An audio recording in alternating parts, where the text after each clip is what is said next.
What if you were stranded on a strange, otherworldly planet, lost in a dangerous ecosystem, and hunted by hostile aliens?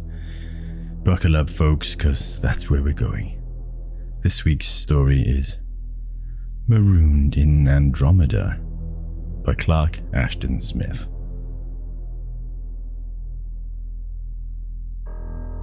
This science fiction tale was first published in 1932 in Weird Tales magazine. The narrative follows the exploits of three mutineers stranded on a strange planet after a revolt aboard their ship.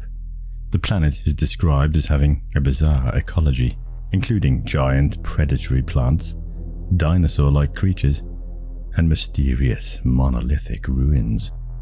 The story is part of a series of adventures featuring Captain Volmar and his crew. Smith's work was praised by his contemporaries, including H.P. Lovecraft, who considered him, and I quote, perhaps unexcelled in sheer demonic strangeness and fertility of conception. High praise indeed from the late great HPL. Okay, before we get into it, I'd like to just point out that hitting like and subscribe and smashing that notification bell also entitles you to a free 1-month membership of the Intergalactic Rescue Association. You'll take it home if you find yourself stranded in the howling gulfs of interstellar space. Collect calls prohibited. Conditions apply. Always read the label. And with that being said, let's get on with the story. Marooned in Andromeda by Clark Ashton Smith.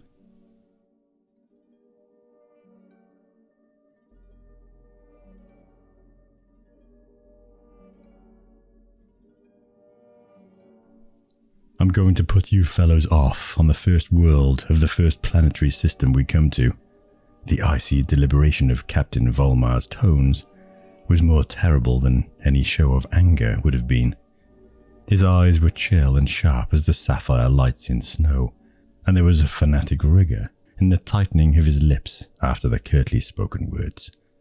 The three mutineers looked sullenly at each other and the captain, but said nothing. The levelled automatics of Volmar and the three other members of the space flyer's crew made all appeal or argument seem absurd. They knew that there could be no relenting on the part of that thin, austere mariner of the interstellar gulfs, who had dreamt of circumnavigating space and thus becoming the Magellan of the constellations. For 5 years he had driven the great vessel further and further away from the Earth and the solar system, which had long ago dwindled into points of telescopic light. For 5 years he had hurled it onward at more than the speed of cosmic rays, through the shoreless, bottomless night, among the shifting stars and nebulae. The configuration of the skies had changed beyond all recognition. The signs were no longer those that are known to terrestrial astronomers. Far-off stars had leapt into blazing suns, and had faded back to stars, and there had been a flying glimpse of stranger planets, and year by year, the cold terror of the endless deeps, the vertiginous horror of untold infinitude, had crept like a slow paralysis upon the souls of the three men, and a nostalgia for the distant earth had swept them with unutterable sickness, till they could bear it no longer, and had made their hasty, ill-planned attempt to secure control of the vessel and turn it homeward. There had been a brief, desperate struggle, forewarned by a subtle instinct.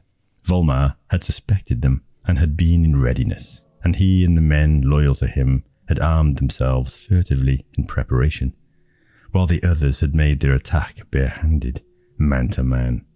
All of the mutineers were wounded, though not seriously, before they could be subdued, and blood dripped from their wounds on the floor of the flyer as they stood before Volmar.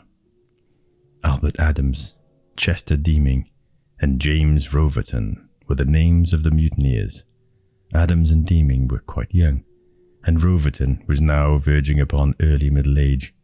Their very presence on Volmar's crew was proof of intellect and prime physical fitness, for all had been subjected to examinations of the most rigorous and prolonged order. A high knowledge of mathematics, chemistry, physics, astronomy, and other branches of science had been required, as well as a mastery of mechanics, and perfect sight, hearing, equilibrium, and a flawless constitution were likewise requisite. Also, it goes without saying that they belonged to the most active, adventurous type, for no ordinary men would even have volunteered for such a project as Volmar's. Innumerable voyages had already been made to the moon and the nearer planets, but previous to this, aside from one trip made to Alpha Centauri by the Alan Farquhar expedition, no one had dared the outer deep and the constellations.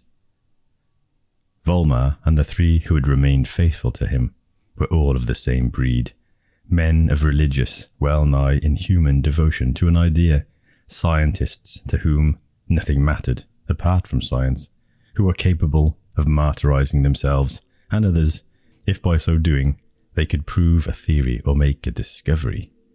And in Volmar himself there was a spirit of mad adventure, a desire to tread where no man had been before, the cold flame of an imperial lust for unexplored immensitude.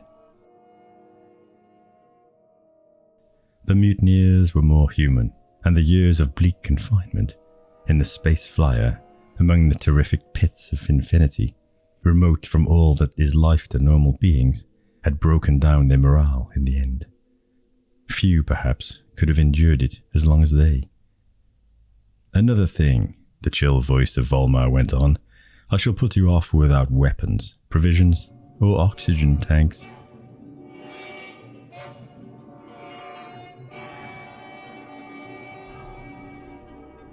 You will have to shift for yourselves, and of course, the chances are that the atmosphere, if there is any, will prove unfit for human respiration. Jasper will now proceed to truss you up, so there won't be any more foolishness. Alton Jasper, a well-known astronomer, who was first mate of the flyer, stepped forward and bound the hands of the mutineers behind them with rope. Then they were locked in a lower apartment of the vessel, above the manhole that gave entrance and egress. This apartment was insulated from all the rest, and the manhole could be opened from the higher rooms by means of an electrical device. There the mutineers lay in absolute darkness, except when someone entered with a meagre allotment of food and drink. Eons seemed to pass, and the three men abandoned all efforts to keep a reckoning of time. They spoke little, for there was nothing to speak of but failure and despair and the dreadful unknown fate ahead of them. Sometimes one of them, particularly Roverton, would gallantly try to crack a jest, but the laughter that answered the jest was the last flare of a courage tried almost beyond human endurance. One day, they heard the voice of Volmar addressing them through the speaking tube. It was far off and high and thin, like a voice from some sidereal altitude. "We are now approaching Delta Andromeda," the voice announced. "It has a planetary system, for 2 worlds have already been sighted. We shall make a landing and put you off on the nearest one in about 2 hours." The mutineers felt a sense of comparative relief. Anything, even sudden death from the inhalation of some irrespirable atmosphere, would be better than the long confinement. Stoically, like condemned criminals, they prepared themselves for the fatal plunge into the unknown.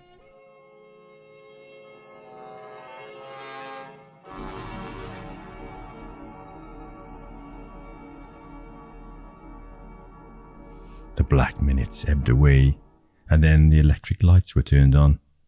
The door opened and Jasper came in. He removed the bonds of the 3 men in silence. Then he retired, and the door was locked upon them for the last time. They were aware, somehow, that the flyer had slackened its speed. They tried to stand up with their stiffened limbs, and found it hard to maintain their equilibrium, for they had long been habituated to a rate of movement far beyond that of any cosmic body. Then they were aware that the vessel had stopped. There was a sudden jolt that flung them against the wall, and a cessation of the engine's eternal drone. The silence was very strange, for the throbbing of the great electromagnetic motors had long been as familiar to them as the beating of their own blood. The manhole opened with a harsh metallic screech, and there was a faint glimmering of bluish-green light from without. Then there came a gust of acrid air, and a waft of indescribable smells that were unlike anything on earth. The mutineers heard the voice of Volmar once more. "Out with you, and make it quick. I've no more time to waste on rubbish." Holding his breath, Roverton approached the manhole, crawled through and climbed down the steel ladder that ran along the outer side of the flyer.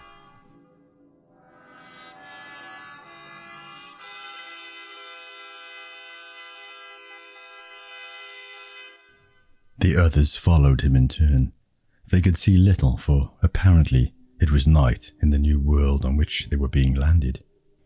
They seemed to hang over an indefinite abyss with no bottom, but on reaching the end of the ladder, they found solid earth beneath their feet. The air, though sharp and unpleasant to the nostrils, was apparently breathable. They took a few careful steps, keeping close together, on a surface that was smooth and level to their tread. While they were trying to adjust their senses to the dim surrounding, they saw the vague bulk of the flyer begin to move, and then heard the prodigious roar of its ascent to the skies. "Marooned," said Roverton, with a short laugh. "Well, there's one safe bet. We're the first mutineers who have ever been put off in Andromeda. I vote that we make the most of the experience. The air hasn't killed us yet, so evidently it contains a proportion of hydrogen and oxygen not too dissimilar from that of Earth's atmosphere. And with such air, there is a good chance of finding plant life, or even animal life, of types that will afford edible substances." The three men peered about, straining their eyes in an effort to penetrate the blue-green darkness. None of them was unimaginative, and they felt the thrill of an eeriness beyond all parallel, an overpowering strangeness that preyed upon their nerves, with a million intimations of unrevealed and formless things never before conceived by man. Their situation was unthinkably desolate, but behind their desolation there seemed to lurk the multitudinous and multiform teeming of unearthly life. However, they could see nothing tangible, except some vague and moving masses that resembled large boulders. The air was a little chill, and its acrid character became more noticeable, in unison with a peculiar darkness. The skies above were faint and vaporous, with a few stars glowing dully in their depths. Some of the stars were momentarily obscured, then disclosed, as if there was some movement or change in the occluding medium. Everywhere there was the sense of abysmal and immeasurable distance, and the mutineers were conscious of an odd, terrific vertigo, as if the horizontal spaces on all sides might draw them in like some unfathomable gulf. Roverton stepped forward toward one of the boulder-like masses, taking careful note of the gravitational pull exerted by the ground. He was not quite sure, but thought that he experienced a sense of weight, of difficulty in locomotion, slightly beyond that which is felt on our Earth. "I think this world is a little larger, or heavier than our own," he announced. The others followed him, and were aware of like sensations. They stopped uncertainly, wondering what was to be done next. "I suppose the sun will rise sometime," observed Deeming. "Delta Andromeda is a sizable affair, and seemingly the warmth it affords is comparable to that of our sun. Doubtless it will yield a similar illumination. In the meanwhile, we might as well sit down and wait, if this is a bona fide boulder." He seated himself on the dark mass, which was almost circular in form, and was perhaps 8 feet in diameter by 3 in height, with a gently rounded top. The others followed suit. The object seemed to be covered with a sort of thick, shaggy, resilient moss. "This is luxury," exclaimed Roverton. "I'd like to take a nap." Neither he nor any of the others, however, was in any state to permit of slumber. All were ungovernably excited by the novelty of their position, and were aware of a terrible disquietude, a wild nervousness due to the shock of being plunged among alien atmospheric and geological forces, the magnetic emanations of a soil untrod by human foot. Of this soil itself they could determine nothing, except that it was moist and was apparently devoid of grass or plant forms. They waited. The darkness was like the slow oozing of a cold, gluteous eternity. The mutineers carried watches, which perforce had run down during their period of incarceration. They wound and set these watches going, and struck a match occasionally to note the passage of time, a proceeding which struck them all with its absurdity, since there was no means of knowing whether or not the 24 hours of the terrestrial day would correspond in any manner to the diurnal period of this new world. Hours dragged on. They talked with sporadic and feverish loquacity, in an effort to fight down the nervousness of which all were uncontrollably conscious. Strong and mature men though they were, they felt at times like children alone in the dark, with a horde of monstrous, unknown terrors pressing about them. When silence fell, the unformulable weirdness and horror of the environing gloom seemed to draw closer, and they dared not be still for very long. The hush of the dim heavens and the dimmer ground was oppressive with unimaginable menace. Once they heard a far-off sound like the whirring and jarring of a rusty crank. It soon ceased and was not repeated.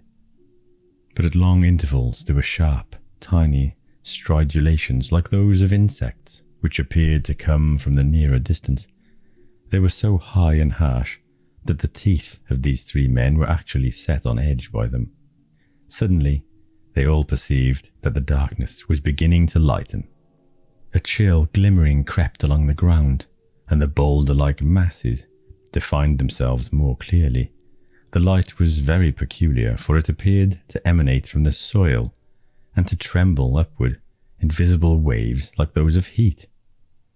It was faintly iridescent, like the nimbus of a cloudy moon, and gathering strength it soon became comparable to Earth's moonlight in its illuminative power.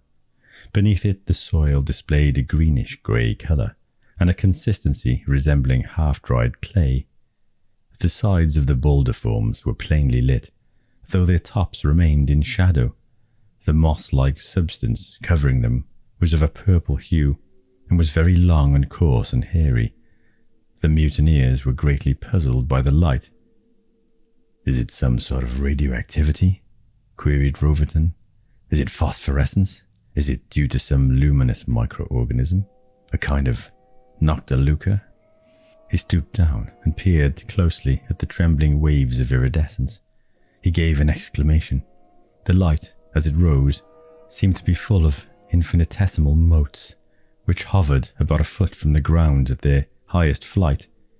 They poured unceasingly to this level in teeming millions. Animalculae of some unknown kind, decided Roverton. Evidently their bodies are highly luminescent. One could almost read a book by this light. He took out his watch and found that the figures were clearly distinguishable.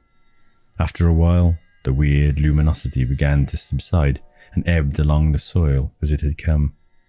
The re-established darkness, however, was not of long duration. Soon the landscape declared its outlines again, and this time the illumination came in a normal manner, like the twilight of a misty dawn. A plain with barely perceptible undulations and having scores of the boulder forms scattered about it, was now visible for some distance, till it was lost among the streamers of curling vapour that rose all about. A sluggish, leaden-coloured stream ran through the plain, about 200 feet from where Roverton and his fellows were sitting, and vanished in the mist. Soon the vapours, hueless at first, were tinged with deepening colours, pink and saffron, and heliotrope and purple, as if an aurora were rising behind them. There was a brightening in the centre of this prismatic display, and it was surmised that the solar body, Delta Andromeda, had now ascended above the horizon. The air grew rapidly warmer. Seeing the nearby stream, the men all realized that they were excessively thirsty. Of course, the water might not be drinkable, but they decided to chance it. The fluid was particularly thick, milky, and opaque. The taste was a trifle brackish, but nevertheless, it allayed their thirst, and they felt no immediate ill effects. "Now for breakfast, if we can find it," said Roverton. "We lack nothing but foodstuffs, utensils, and fuel. I can't see that we'll find any by staying where we are," observed Adams.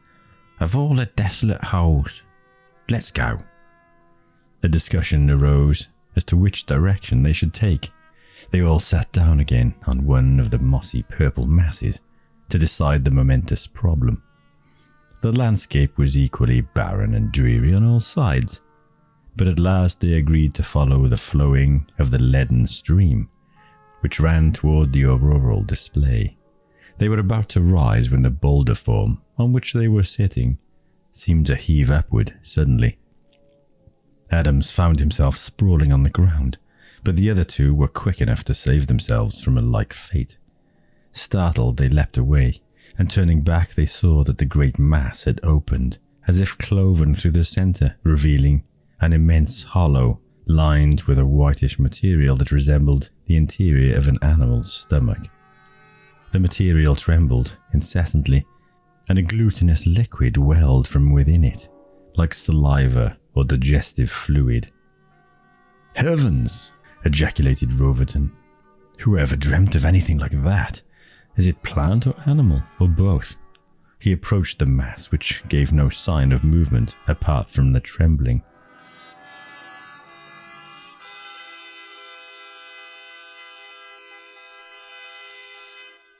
Apparently it was rooted or deeply embedded in the ground.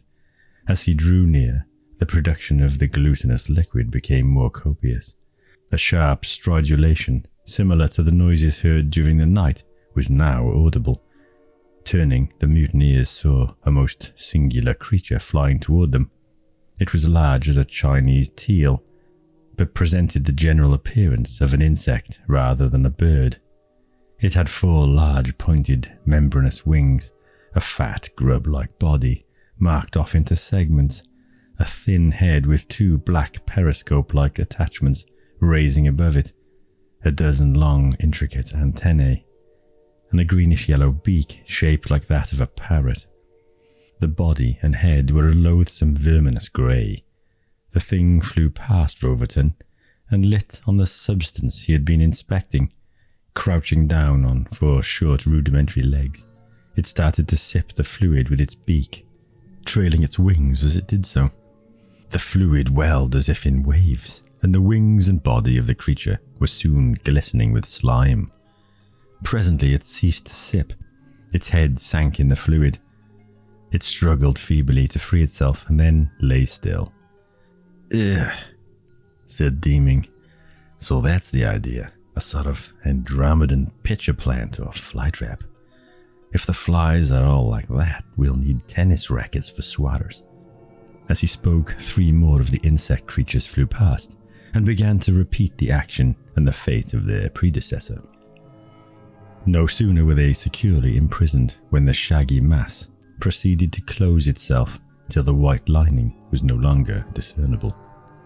The cleavage where it had opened could barely be detected, and once more the thing presented the appearance of a mossy boulder. Looking about, the mutineers saw that others of the purple masses had opened and were awaiting their victims. "Those things could easily devour a man," meditated Roverton. "I'd hate to be caught in one of them. Let's get out of this if there is any way out." He led the way along the sluggish stream. As they went, they saw many more of the gigantic flying insects, which paid no apparent attention to them. After they had gone a few hundred yards, Roverton almost trod on a black creature shaped like an enormous blindworm, which was crawling away from the stream.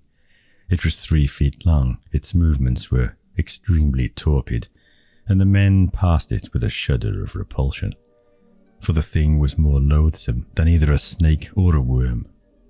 "What's that?" Roverton had stopped and was listening. The others also paused and listened intently.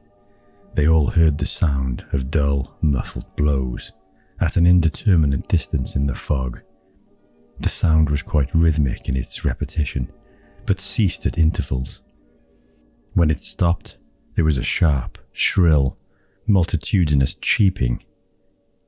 "Shall we go on?" Roverton had lowered his voice cautiously.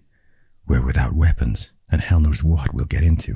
We may find intelligent beings, but there's no means of knowing beforehand whether or not they will prove hostile." Before his companions could answer, the fog parted and revealed a singular spectacle. No more than 100 yards down the stream, a dozen pygmy-like beings, about 2 feet in height, were gathered around one of the purple masses, with instruments whose general form suggested knives and axes. They were cutting away the moss-like integument from the mass and hewing great slabs of the white, fleshy material within. Even at that distance, it could be seen that the mass was quivering convulsively, as if it felt their blows. Suddenly the hewing was suspended. Once more the cheeping sound arose. The pygmies all turned and seemed to be gazing toward Roverton and his companions. Then the sound changed and took on a high, chirping note, like a summons. As if in answer, 3 monstrous creatures appeared from the fog. Each of them was 20 feet in length. They were like fat lizards in their general form and had an indefinite number of very short legs on which they crawled or waddled with amazing swiftness. Each of them had 4 saddles of a fantastic type, arranged at intervals along its back. They crouched down as if at a word of command, and all the pygmies swung themselves with incredible celerity into the saddles. Then, to an accompaniment of shrill pitterings, the unearthly cavalcade advanced upon the travellers. There was no time to even think of fleeing. The speed of the lizard creatures was far beyond that of the fleetest runner. In a few instants they loomed upon the 3 men, surrounding them and hemming them in with their mammoth length. The creatures were both grotesque and terrible, with their squat toad-like heads, and their puffed bodies mottled in sinister designs with dull blues and rusty blacks, and clayish yellows. Each of them had a single bulging eye that glowed with a ruddy phosphorescence in the middle of its face. Their ears, or what appeared to be such, drooped along their jowls in wrinkled folds and hung down like wattles. Their riders, seen close at hand, were equally bizarre and hideous. Their heads were large and globular. They were cyclops-eyed, but possessed 2 mouths, one on each side of an appendage like the trunk of an elephant, which depended almost to their feet. Their arms and legs were of the normal number, but seemed to be very supple and boneless, or else had a bone structure radically different from that of earth vertebrates. Their hands were 4-fingered, and were webbed with translucent membranes. Their feet were also webbed, and terminated in long, curving claws. They were altogether naked, were seemingly hairless, and their skin displayed a leaden pallor. The weapons they carried were made of some purplish metal, coloured like permanganate of potash. Some were halberds with short handles, and others were crescent-shaped knives, weighted at the top of the blade with heavy knobs. "God," cried Roverton, "if only we had elephant guns and automatics." The pygmies had stopped their mounts, and were gibbering excitedly as they stared with their round orbs at the earth beings. The sounds they made were scarcely to be duplicated by human vocal cords. "Blah blah, knurp, ankla, akka, ikai, ripai," they chattered to each other. "I guess we're as much of a novelty to them as they are to us," observed Adams. The pygmies seemed to have arrived at a definite decision. They waved their weapons and chirped, and their lizard steeds swung around in a semicircle till all were in a position upstream from the mutineers. They advanced, and the pygmies pointed onward with their weighted knives and halberds, as if enjoining the men to precede them.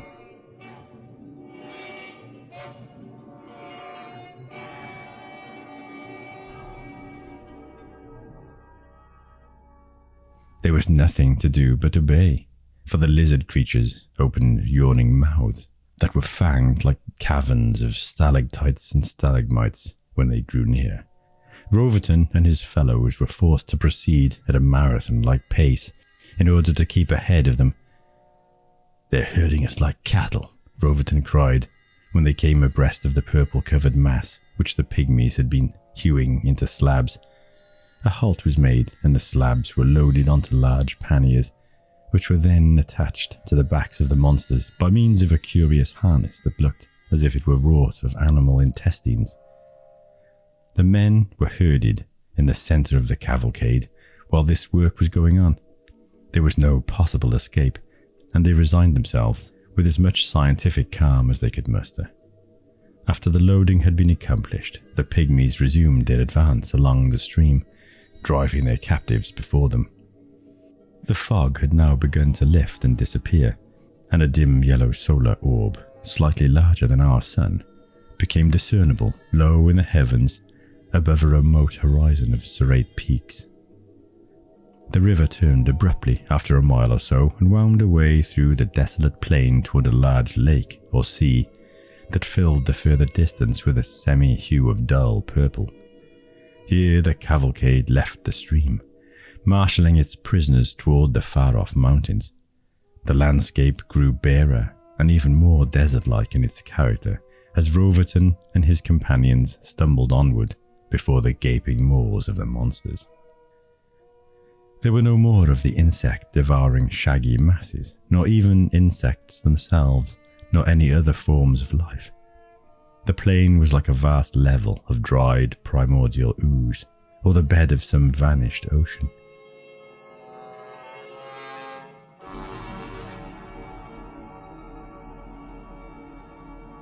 Hunger and weariness assailed the men. They were driven ever onward at a merciless, unremitting pace, till they panted for breath and their muscles grew leaden with fatigue. Hours seemed to pass, and the dim sun rose no higher above the horizon. It swung in a low arc like the sun of subpolar lands. The mountains drew no nearer, but receded on the vast, vague skies. The plain began to reveal details hitherto unnoticed. Low hills sprang up, the undulations deepened, bare ravines of dark, sullen, semi-basaltic stone intersected it at intervals. Still, there were no signs of life, no plants, no trees, no habitations. The mutineers wondered wearily where they were being taken, and when they would reach the destination sought by their captors. They could not imagine what it would be like. Now they were driven along a ravine in which ran a rapid stream. The ravine grew deeper, and sheer cliffs, increasing in height to 100 feet or more, hemmed in on each side. Rounding a sharp turn, the men saw before them a broad space of level shore, and above the shore a cliff that was lined with several rows of cavern mouths and little steps cut in the stone.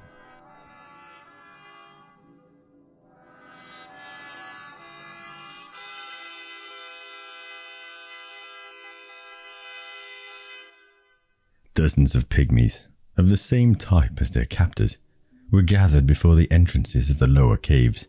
An animated chattering arose among them at the sight of the cavalcade and its prisoners. "Troglodytes!" exclaimed Roverton, feeling, in spite of his fatigue, the keen interest of a man of science. He and his companions were immediately surrounded by the pygmies, some of whom, on closer inspection, appeared to be of a different sex from the ones they had first encountered. There were also a few infants, the smallest of which were little larger than guinea pigs. The members of the cavalcade dismounted and proceeded to unload the panniers with the assistance of the others. The slabs of fleshy white substance were piled on the ground beside several large flat mortars of stone. When the unloading was accomplished, the pygmies laid some of the slabs in these mortars and began pounding them with heavy pestles. They made signs to the men, enjoining them to do likewise. "I suppose the staff is used for food," surmised Adams. "Maybe it's the staff of life among these creatures."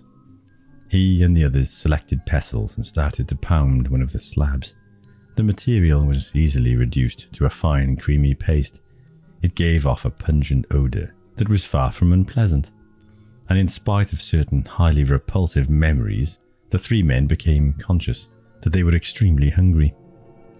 When all the mortars were full of paste, the pygmies began to devour it without any further formality, using not only their webbed hands but their prehensile trunks to convey the stuff to their double mouths.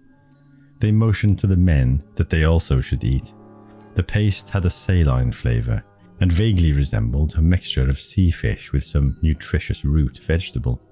It was quite palatable on the whole, and it served to allay the pangs of hunger in a fairly satisfactory manner. At the end of the meal, a sort of fermented beverage, yellow-green in colour, was brought out in shallow vessels of earthenware. The taste was disagreeable and very acrid, but all fatigue disappeared after a few sips, and the mutineers were able to survey their situation with new hopefulness and courage. Several hours were now spent in pounding up the remainder of the slabs. The paste was stored in broad-mouthed urns, and these urns were carried into the lower caves. Roverton and his comrades were assigned to assist in this work. The caves were too low to permit their standing upright, and were very dark and shadowy, with many ramifications of irregular size. The furnishings were quite primitive, as was to be expected, though there was a welcome degree of cleanliness. They were full of a smoke-like smell, and in one of them a little fire was burning. The fuel resembled some sort of peat. There were tiny couches covered with furless skins, probably those of creatures similar to the lizard things. The low sun had gone down behind the cliffs when the last urn was carried into the caverns. A cold green twilight gathered along the streams, thickened by the rising wispy vapours. The lizard monsters were led away to a cave larger than the rest, lying at some distance apart. Obviously, it served as a stable. Then the pygmies retired by twos and threes to their caves, after indicating a grotto which the men were to occupy. 4 pygmies, armed with their queer halberds and heavily weighted knives, remained on guard in front of the entrance. Darkness flowed into the grotto like a rising sea of stealthy, silent ripples. With its coming, an odd lethargy overpowered the men, a reaction from all the stress and strain and hardship they had endured, from the tax of all the new, unearthly impressions their nerves had sustained. They stretched out on the stone floor, using the little couches along the wall for pillows. In a few minutes, they were asleep. They awoke with the sound of myriad cheepings and chatterings outside their cavern in the pale mistiness of dawn. "Sounds like a carcass," surmised Roverton as he crawled toward the entrance. Peering out, he saw that more than 100 pygmies, half of whom must have come from some other community, were collected on the stream bank and were seemingly engaged in an earnest debate. All of them kept looking with their round orbs toward the cave occupied by the mutineers.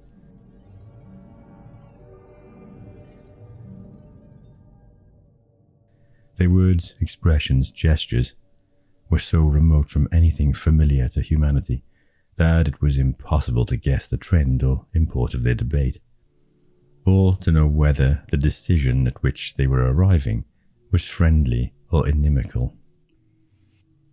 "They give me the creeps," said Deeming. "We don't know whether they're going to eat us or elect us for their tribal deities." Apparently, at a word of command, the guards approached the cavern mouth and motioned the men to come forth. They obeyed. Platters full of the white paste and cups of sweetish ebon black beverage were set before them, and while they ate and drank, the whole assemblage looked on in silence. Somehow there seemed to be a change in the attitude of the pygmies, but the nature of the change, or what it might portend, was beyond surmise. The whole proceeding was extremely mysterious and had almost the air of some sinister sacrament. The black beverage must have been mildly narcotic, for the men began to feel as if they were drugged. There was a slight deadening of all their senses, though their brain centres remained alert. "I don't like this," murmured Roverton. He and the others felt a growing disquietude, for which they could assign no determinate reason. They were not reassured when the 3 lizard monsters, followed by 2 more of a similar type, reappeared along the stream bank. All were mounted by armed pygmies who, when they approached, made signs that the men should precede them along their line of march. The mutineers started downstream with the mounted guards and the whole assemblage following them. Soon the bank grew narrower, and the walls above more precipitous. The foothold narrowed to a yard-wide path, beside which the waters rushed with sullen vehemence in a series of torrential rapids, teethed with yellow foam. Passing a turn in the wall, the men saw that the bank ended in a large cavern mouth. Beyond, the cliffs rose perpendicularly from the torrent. The 3 hesitated as they neared the cavern. What fate was before them, they could not conjecture, but their sense of alarm and disquietude increased. They looked back and saw that the foremost lizard thing was close upon them, yawning more horribly than the black cave in front. They thought of leaping into the stream, but the headlong torrent was full of sharp rocks, and a roaring from beyond the cliff betokened the nearness of a waterfall.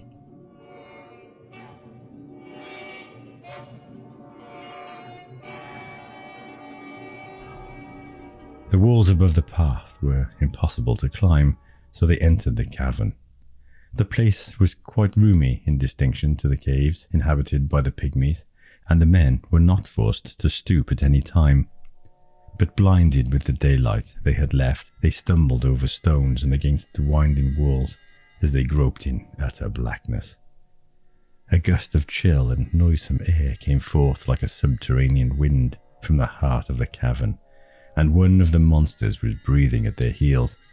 They could see nothing, could be sure of nothing, but perforce they must go on, not knowing if the next step would plunge them into some terrific pit or bottomless gulf. A sense of uncanny menace, of weird and human horror, increased upon them momentarily. "This place is dark as the coal cellars of Hades," gestured Roverton. The others laughed bravely, though their nerves were on edge with sinister expectation and uncertainty. The draught of dank, mephitic air grew stronger.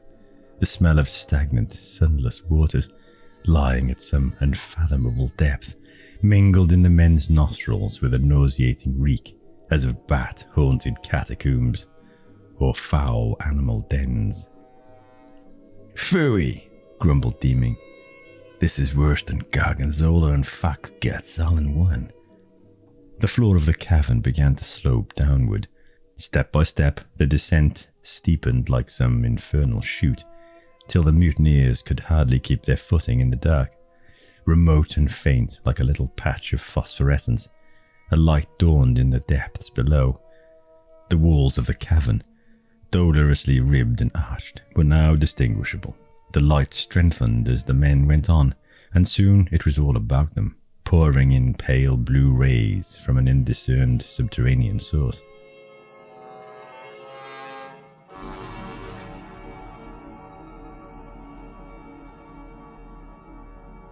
The incline ended abruptly, and they came out in a vast chamber full of the queer radiance, which appeared to emanate from roof and walls like some kind of radioactivity.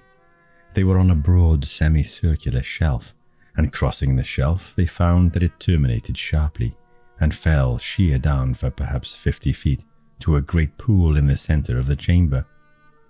There were ledges on the opposite side of the cavern, at the same level as the one on which they stood, and there were smaller caves that ramified from these ledges, but apparently none of the caves was attainable from the ledge where the incline had ended. Between were perpendicular walls that could afford no moment's foothold anywhere. The 3 men stood on the brink above the pool and looked about them. They could hear the shuffling of the first lizard monster on the incline, and could see the baleful glaring of its single eye as it came forward. "This looks like the last page of the last chapter." Roverton was now leering down at the pool. The others followed his gaze. The waters were dusky, stirless, dull, and gleaming beneath the bluish glow from the cavern sides. They were like something that had been asleep or dead for thousands of years, and the stench that arose from them suggested ages of slow putrefaction.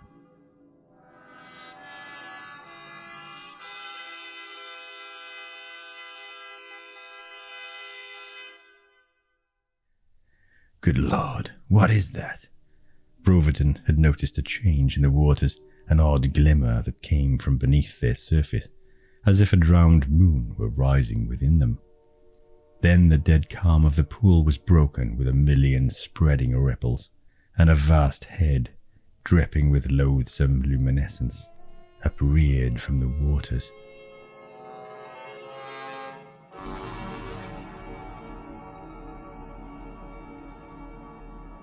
The thing was 7 or 8 feet wide. It was hideously round and formless, and seemed to consist mainly of gaping mouths and glaring eyes, all strewn together in a mad chaos of malignity and horror. There were at least 5 mouths, each of them large enough to devour a man at one swallow. They were fangless and elastically distensible. Scattered among them, the eyes burned like satanic embers. One of the lizard monsters had crawled forth on the shelf. Scores of the pygmies were crowding beside and behind it, and some of them now advanced till they were abreast of the men. They stared down at the fearsome thing in the pool and made uncouth gestures and genuflections with heads, hands, and long prehensile trunks, as if they were invoking or worshipping it. Their shrill voices rose in a rhythmically wavering chant. The men were almost stupefied with horror. The creature in the gulf was beyond anything in earthly legend or nightmare, and the rites of the obeisance offered by the pygmies was unbelievably revolting. "The thing is their god," Roverton cried. "Probably they are going to sacrifice us to it."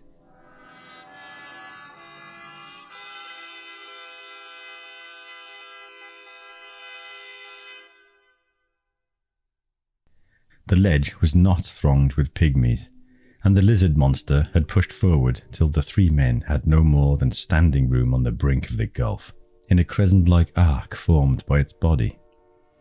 The ceremony performed by the pygmies came to an end, their genuflections and chanting ceased, and all turned their eyes in a simultaneous and winking stare on the mutineers.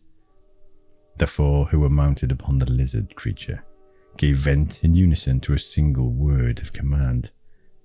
"Ptrasai!" The monster opened its maw and pushed forward with its squat jowls. Its horrible teeth were like a moving portcullis. Its breath was like a fetid wind. There was no time for terror and no chance to resist. The men tottered and slipped on the narrowing verge and toppled simultaneously into space. In his fall, Roverton clutched automatically at the nearest of the pygmies, caught the creature by its trunk, and bore it along as he hurtled through the air. He and his companions plunged with a huge splash into the pool and sank far below the surface. With a concerted presence of mind, they all came up as close to the cavern wall as they could and began to look for possible footholds. Roverton had not lost his grip on the pygmy. The creature howled ferociously when its head came above the water and tried to claw him with its long toenails. The precipice was bare and sheer from the water's edge, with no visible break anywhere. The men swam desperately along it, searching for an aperture or a ledge. The thing of mouths and eyes had begun to move toward them, and they felt sick with terror and revulsion at the sight of its slow, phosphorescent gliding. There was a damnable deliberation, a dreadful leisureliness in its motion, as if it knew that there was no way in which its victims could evade the elastic yawning of those 5 abominable mouths.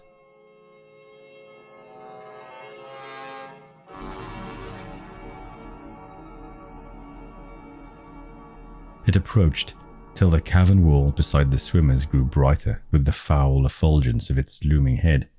They could see beneath and behind the head the distorting glowing of a long, formless body submerged in the black abysses of the pool.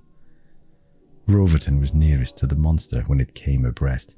Its malignant, bulging eyes were all bent upon him, its foremost mouth opened more widely and slavered with an execrable slime. Now it loomed athwart him, and he could feel the unutterable corruption of its breath.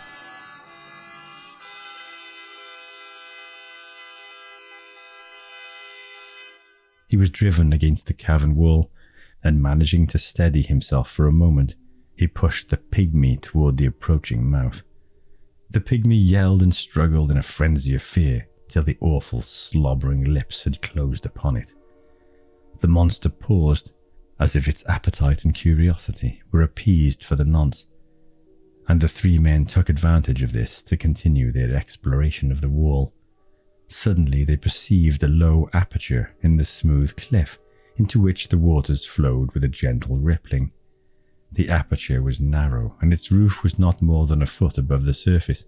It might or might not afford an escape from the pool, but no other possible exit could be detected. Without hesitation, Adams swam into the opening, and the others followed him. The water was still deep beneath them, and they did not touch bottom anywhere. The walls of the little cavern were luminous at first, but the luminosity soon ceased and left them in absolute darkness. As they swam onward, they could no longer judge the extent of the airspace above them. At no time, however, were they compelled to dive beneath the surface, and they soon found that the cave was now wide enough to permit their moving side by side. They perceived also that they were caught in the flow of an ever-strengthening current, which carried them on with considerable velocity. Since there was no sign of pursuit from the monster in the pool, the men began to feel a faint quickening of hope. Of course, the stream might carry them to the very bowels of this terrific transstellar world, or might plunge at any moment into some dreadful gulf, or the roof might close in and crush them down beneath the noisome, strangling waters. But at any rate, they felt that there was a chance of ultimate emergence, and anything, almost, would be better than the proximity of that luminescent monster, with mephitic breath and myriad eyes and mouths. Probably the cave in which they now swam was far too narrow to permit the entrance of its loathly bulk. How long the three men floated in the swift'ning current, it was impossible for them to know. As far as they could tell, there was no change in their situation, nor could they estimate how far they had gone in the underground world. The darkness weighed upon them, seemingly no less opaque and heavy than the water itself and the cavern walls. They resigned themselves to the obscure progression of the stream, saving their strength as much as possible for any future emergency that might arise.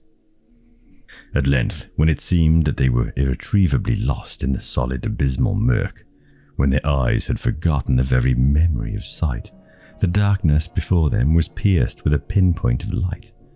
The light increased by slow, uncertain degrees, but for a while they were doubtful as to its nature, not knowing whether they were approaching another vault of phosphorescence or the actual outer daylight.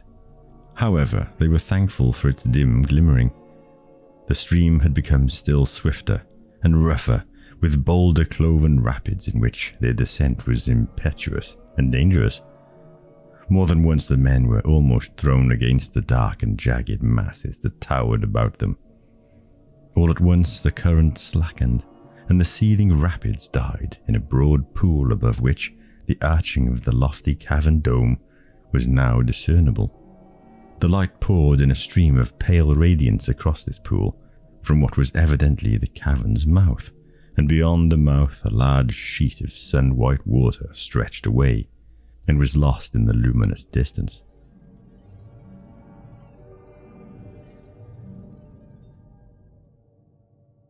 All three men were suddenly conscious of a crushing, dragging fatigue, an overwhelming reaction from all the peril and hardship they had undergone.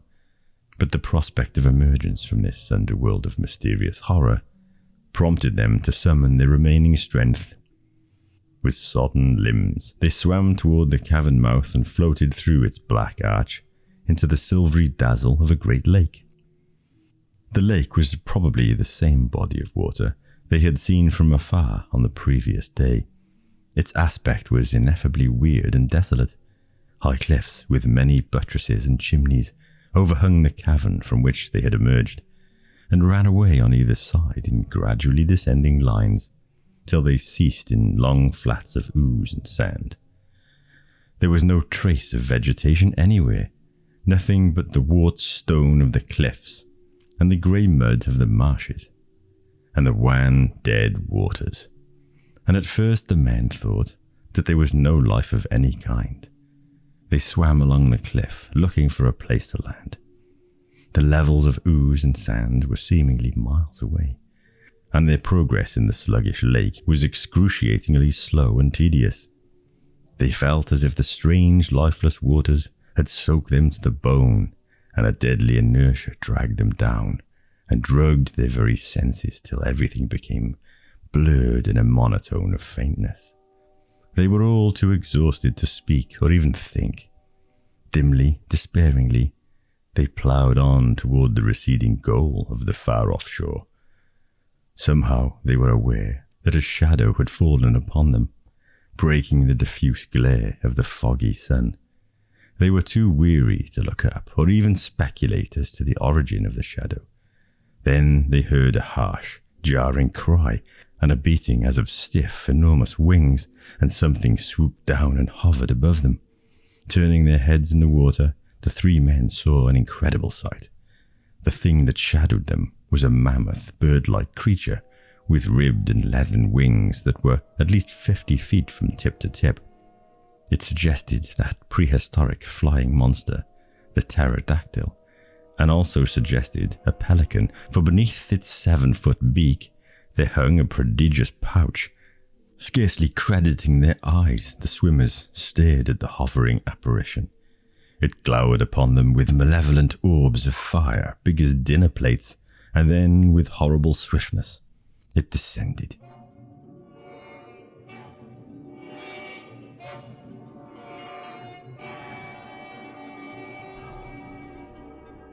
Adams, who was nearest, felt the huge beak close upon him and lift him from the water, and before he could realize what was happening, he found himself in the interior of the pouch.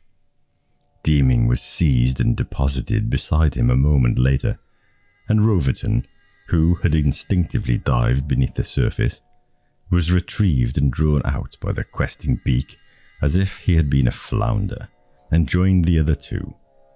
Utterly stunned, they groped about in the noisome darkness of the pouch and were thrown prostrate in a heap as they felt the monster rise and soar heavenward. They were eel-like things that squirmed beneath them, and they breathed a medley of suffocating stenches. They could see nothing, but the gloom in which they lay was not absolute blackness, for the walls of the pouch were sufficiently permeable by light to create a blood-like dusk. The men could hear the loud beating of the leathern wings, could feel the rhythmic throb of their vibration, and while they were trying to habituate themselves to the unique situation, they had the sense of being borne onward in vertiginous flight at a great altitude. Roverton was the first to speak. Of all the ineffable predicaments, even a fiction writer wouldn't dare to imagine this. I suppose the creature has a nest somewhere, and it's carrying us home to provide food for its young or its mate. Or, suggested Adams, having caught a supply of live meat, it's going off somewhere to secure its vitamins. A faint laughter greeted the jest. Well, put in Deeming, we're getting a free ride anyhow.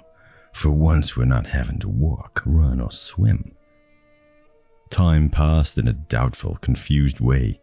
The beating of the wings had died to a swish of rushing air, as about the unflapping level of flight of some giant vulture or bird of prey.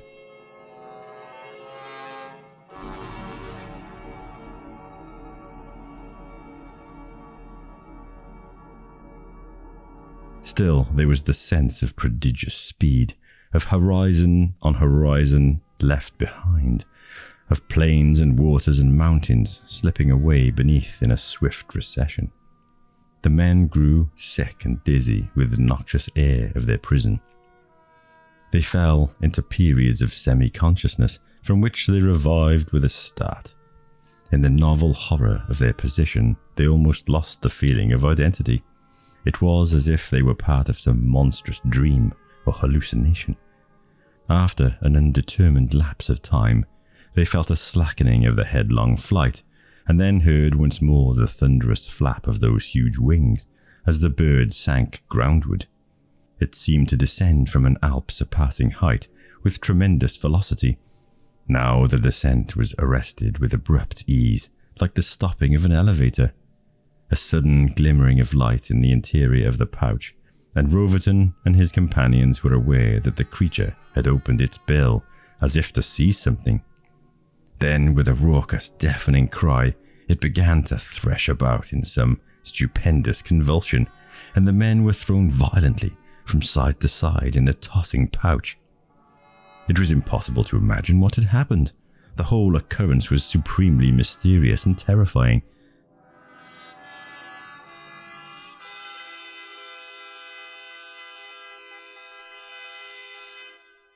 Adams and Deeming were knocked almost senseless by the shaking they received, and Roverton alone was able to retain anything like full cognizance. He realized that the bird was engaged in some sort of struggle or combat. After a brief interval, its heavings became less tumultuous and powerful, and at last, with one hoarse, diabolic shriek, it appeared to collapse and lay still, except for an occasional shuddering that shook the body and neck, and was communicated to the pouch. These shudderings diminished in force and frequency. The bird was now lying on its side, and the light entered the pouch directly through its wide-open beak. Making sure that his companions had recovered their senses, Roverton crawled toward the light. The others followed in turn, wriggling out through the slimy mouth, from which a frothy, blood-like fluid was dripping. Roverton stood up dizzily and looked around.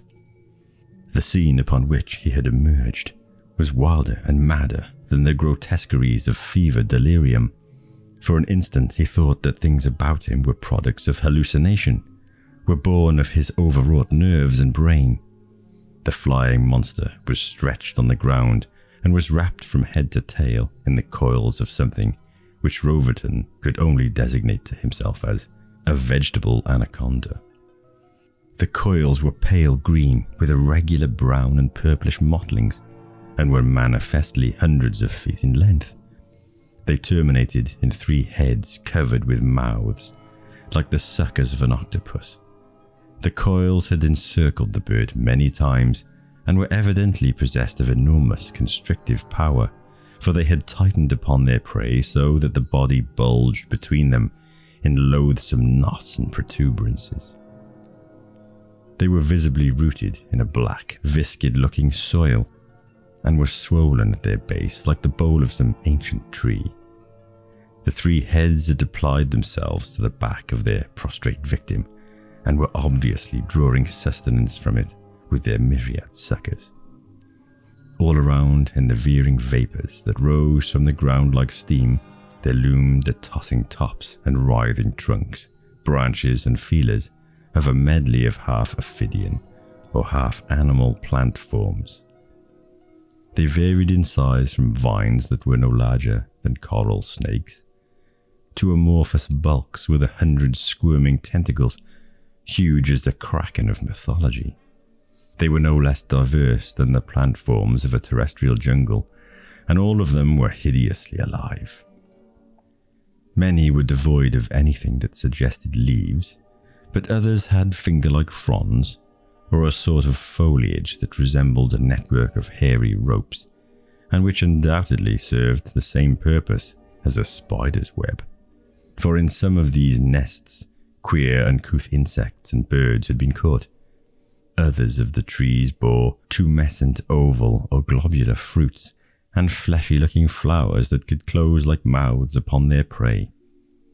Overhead, through the steaming vapours, a hot, swollen sun flamed down from an almost vertical altitude.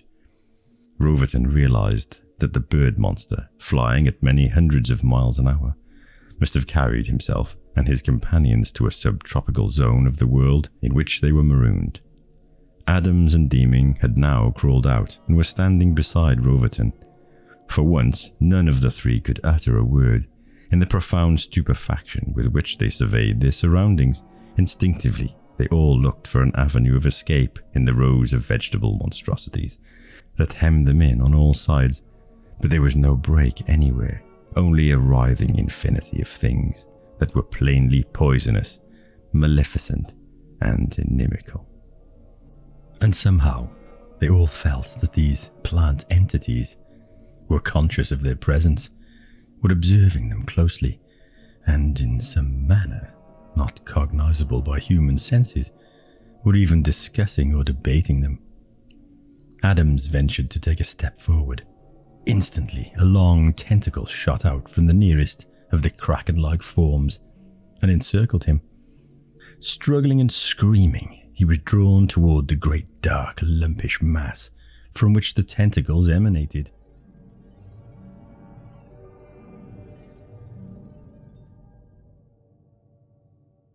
There was an open, cup-like mouth of vermilion, fully a yard wide, in the center of this mass, and before his companions could even move, Adams was thrust into the mouth, which forthwith closed upon him like the mouth of a tightened sack. Roverton and Deeming were petrified with horror. Before they could even think of stirring from where they stood, two more of the tentacles shot out and gripped each of them about the waist. The grip was firm as an iron rope, and both were conscious of a sort of electric shock at the contact, a shock which served to stun them still further. Almost fainting, they were held erect by the horrible coils. Nothing more happened for a brief interval. The incomprehensible strangeness of their position, the manifold fatigues and ordeals of the day, together with the shock of those coils, had dazed the two men so that they could hardly grasp the fate of their companion and their own imminent doom. Everything became unreal, misty, dreamlike. Then, through the vagueness that enveloped their senses, they saw that the dark mass at the core of the tentacles was beginning to move and heave. Soon the heavings turned to convulsions that became more and more violent. Roverton and Deeming fell to the ground as the coils loosened their hold, and saw the lashing of a score of tentacles in the air above, tossing from side to side about the agitated central mass. Then from this mass, the body of Adams was ejected, to fall beside Roverton and Deeming. Obviously, human flesh had not agreed with the digestion of the Andromedan plant monster. The mass continued to heave and palpitate, and its myriad arms waved through the air as if in agony. The two men dared not look at the body of their erstwhile comrade. Sick and utterly spent with weariness and horror, they lay prostrate on the ground. After a while, they felt the tentacles encircling them once more, but they were not drawn toward the central mouth, but were lifted and dragged away toward the tangle of unearthly forms behind the vegetable kraken. Here they were caught by the supple, serpentine limbs of other living plants, and were drawn onward through the jungle. They were dimly aware of multiform mouths that gaped or puckered in the air beside them. They felt the antennae like tendrils that swayed and groped. They saw the poising branches armed with dart-like thorns. They saw the crimson, ell-wide blossoms with cloven tongues from which a venomous honey dripped, and all around they heard the moan or shriek or hiss of animals snared by the demoniacal growths, and saw the yawning mouths that devoured their victims bodily, or the suckers that fastened upon them like the lips of vampires.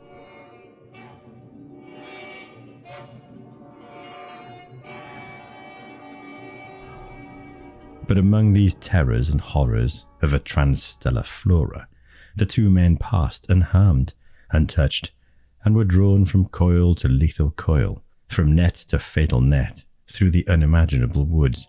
It was as if all these carnivorous and deadly things had been warned of their inedible nature, and were thrusting them away.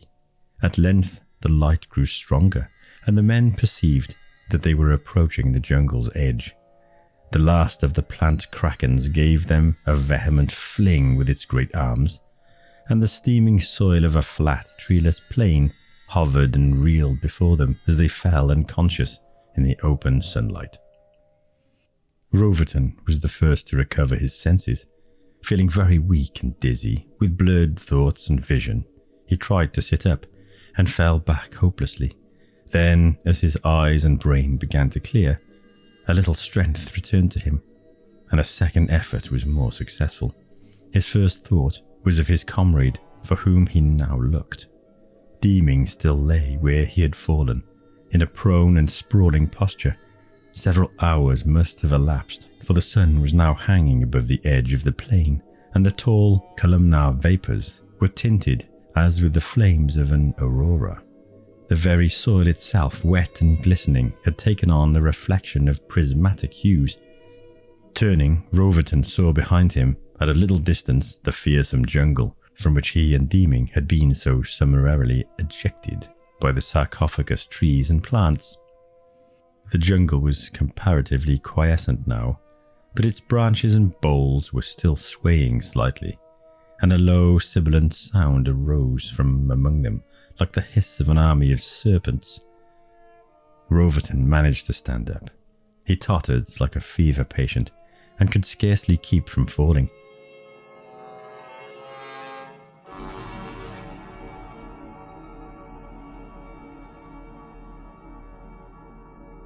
His mouth was parched and fiery with an all-consuming thirst, and his head throbbed like a beaten drum.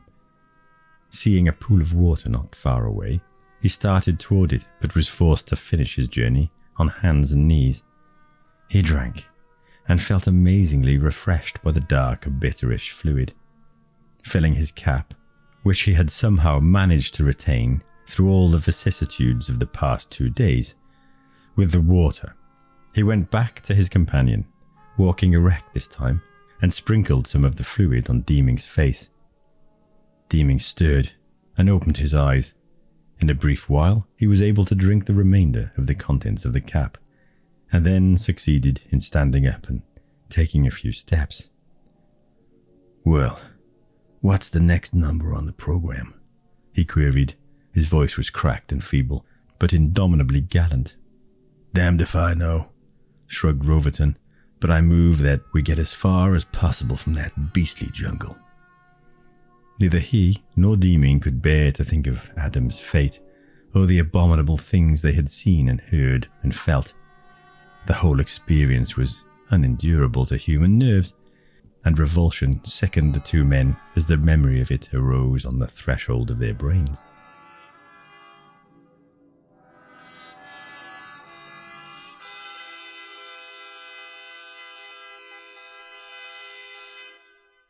Resolutely they turned their backs to the carnivorous forest and staggered away toward the dim and fuming horizon with its banners of rainbow splendor.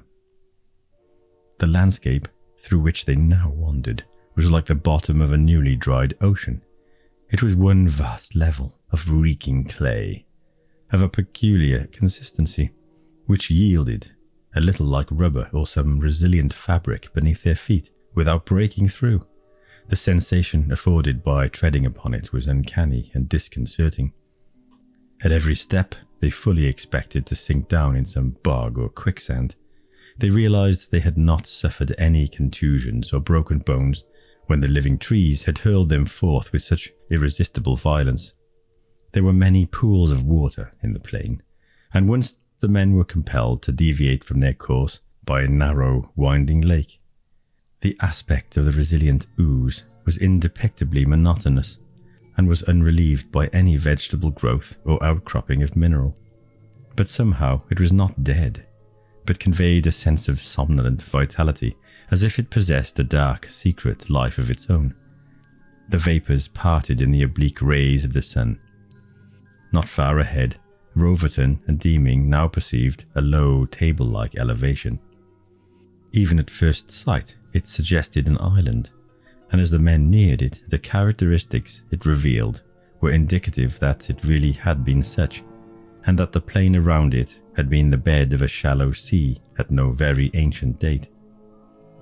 There were wave marks in the soil about the base, and, in contradistinction to the utter barrenness of the plain, there were boulders and tree forms on its long, undulating sides, and several ruinous walls and monoliths of an unearthly architecture were visible on the broad, flat summit. "Now for some Andromedan archaeology," Roverton commented, pointing to the ruins. "Not to mention some more botany," added Deeming. Both of them peered with considerable caution and trepidation at the foremost trees and plants. These were similar in type to the monstrosities of the jungle, but they were more sparse and scattered, and somehow there was a difference. When Deeming and Roverton approached them, the nature of the difference became manifest. The ophidian branches dropped and trailed on the ground, and were strangely still and unmoving. Seen closer at hand, they were withered and mummified. It was evident to these scientists that the trees had long been dead. Not without repulsion, Roverton broke off the end of one of the hanging tentacles. It snapped easily, and he found that he could crumble it into fine powder between his fingers. Realizing that there was nothing to be feared, he and Deeming began to climb the slope toward the fantastic ruins. The soil of the hill, a sort of grey and purple marl, was firm beneath their feet. They reached the summit as the sinking sun began to disappear behind a far-off line of cliffs that rose like the core of a continent from the plain. Circled about with rows of the dead plant monsters, there stood in the centre of the summit the strange ruins that Roverton and Deeming had descried from below. They gleamed in the light with a dull lustre and appeared to be made of some foreign stone that was heavily impregnated with metal. They were apparently the remnants of several immense buildings and bore the marks of some awful cataclysm that had carried away their superstructures and even much of the floorwork and foundations. One of the walls retained a doorway that was oddly high and narrow and was wider at the top than at the bottom. Also, there were some queer windows close to the ground. The men wondered at the physical characteristics of the race that had reared such edifices. From a human standpoint, everything about the ruins was architecturally abnormal. Roverton approached one of the monoliths. It was square in shape, was 40 feet high by 7 in diameter, and had manifestly been taller at one time, for the top was riven and jagged where it had been broken off abruptly.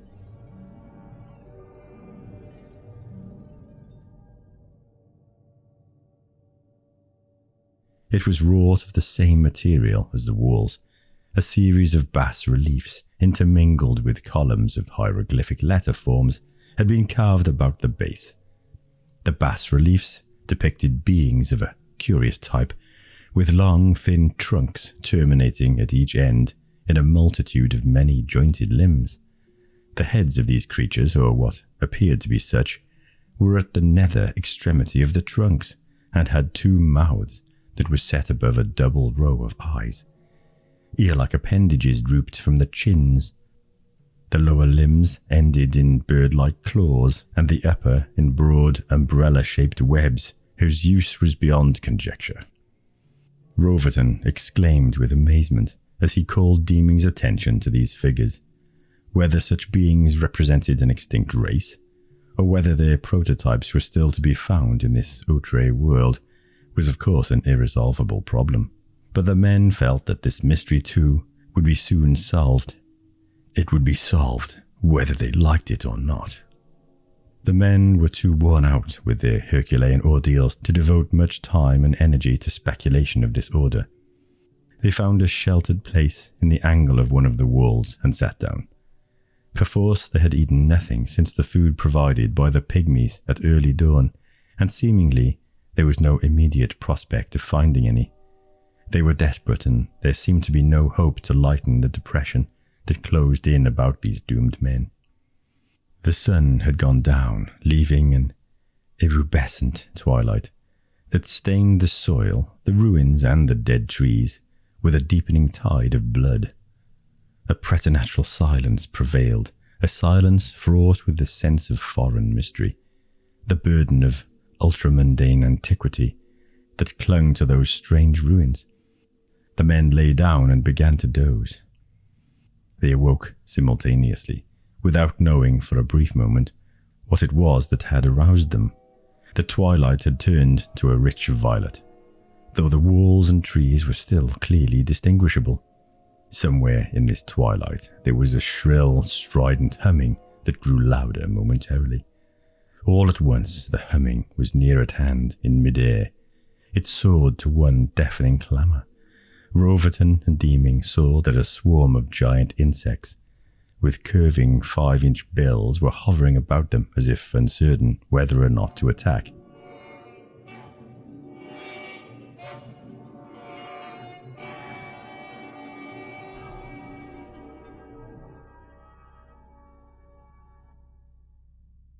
There seemed to be hundreds of these formidable-looking creatures. One of them, bolder than the others, darted forward and stung Deeming on the back of his left hand till its beak almost protruded from his palm. He cried out with the pain and struck the insect with his other fist. It squashed beneath the blow and fell to the ground, emitting a nauseous stench. Roverton sprang to his feet and broke off a bough from one of the trees. This he waved at the swarm, which retreated a little but did not disperse. An idea came to him, and he thrust the bough into Deeming's hand, saying, "If you can keep them off, I'll try to build a fire." While Deeming waved his ineffectual weapon at the hesitating army, Roverton broke off more of the dead tentacle-like boughs, piled them, and crushed others into a heap of fine dust with his heel. Then, in the twilight, he found 2 small fragments of the metallic stone from which the buildings had been wrought, and striking the fragments together, he obtained a spark which fell into the dust pile and ignited. The stuff was highly combustible, for in less than a minute the heap of boughs was burning brightly. Terrified by the blaze, the insects fell back, and their stridulation soon diminished and sank away in the distance. Deeming's hand was now painfully swollen and throbbing from the sting he had received. "Those brutes would have finished us if they had been nervy enough to attack in force," he observed. Roverton piled more fuel on the fire in case the swarm should return. "What a world," he ejaculated. "I wish Volmar were here, confound him." As he spoke, there was a far-off droning in the crepuscular sky.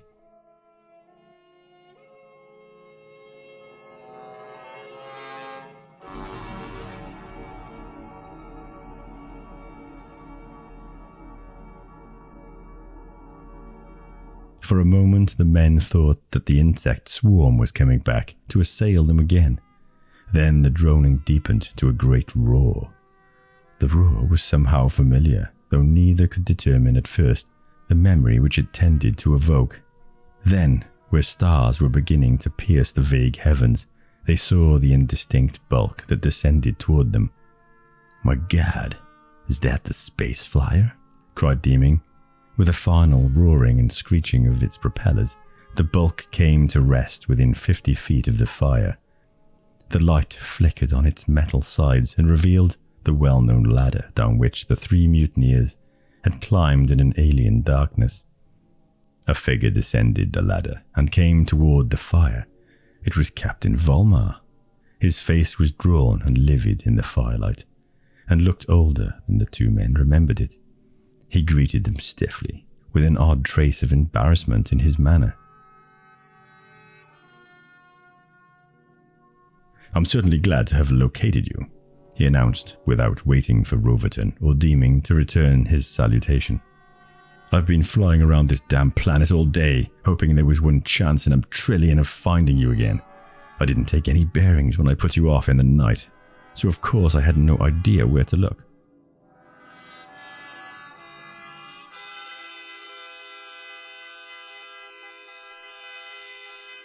I was about to give up. Then I saw the fire and decided to investigate. "If you'll come back with me," he continued, "we'll let bygones be bygones. I'm short-handed now, and I'm going to give up the trip and start back for the solar system. We began to develop engine trouble not long after we put you off, and 2 of the men were electrocuted by a short circuit before the trouble was remedied. Their bodies are floating somewhere in mid-ether now. I gave them a space burial. Then Jasper fell ill, and I've been running the flyer single-handed for the past 24 hours. I'm sorry I was so hasty with you. I certainly put you off on an impossible sort of world. I've been all over it today, and there's nothing anywhere but seas, deserts, marshes, mudflats, jungles of crazy-looking vegetation, a lot of equally desolate ruins, and no life except overgrown insects, reptiles, and a few cliff-dwelling pygmies in the subpolar regions. It's a wonder that even 2 of you have managed to survive. Come on, you can tell me your story when we're aboard the flyer. Roverton and Deeming followed him as he turned and reascended the ladder. The manhole closed behind them with a clang that was more grateful to their ears than music. A minute more and the flyer was climbing the heavens, along the crepuscular curve of the planet, till it soared into the daylight of Delta Andromeda. Then it rushed on, through the sidereal gulfs, till the great sun became a star and began to resume its wonted place in an ever-receding constellation.